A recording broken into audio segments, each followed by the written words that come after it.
Est-ce que vous étiez au courant que Luke Cage était l'un des super-héros les plus puissants chez Marvel actuellement dans les comics? Et oui, vous ne rêvez pas. Et je vais même vous le prouver. Donc il faut savoir que l'année passée, il y a un comics qui est sorti qui s'appelle Timeless. Que j'ai d'ailleurs ici avec moi. Regardez, je vous amène avec moi. Regardez, je l'ai juste ici, le Timeless de Luke Cage ici, signé par l'acteur de Iron Fist.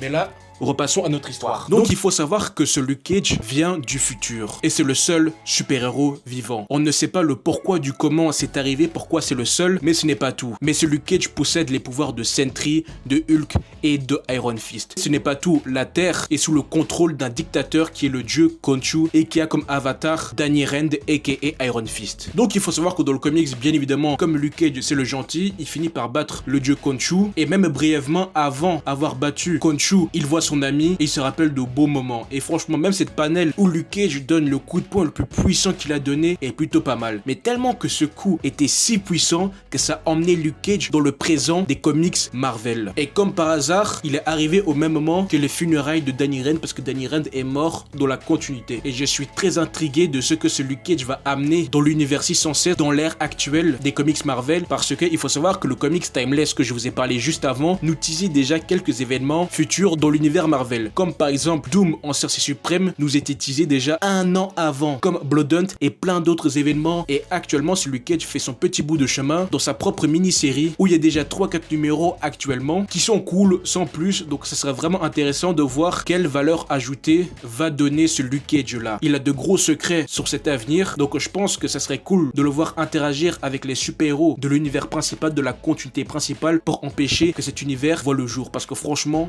waouh, ça a l'air vraiment incroyable.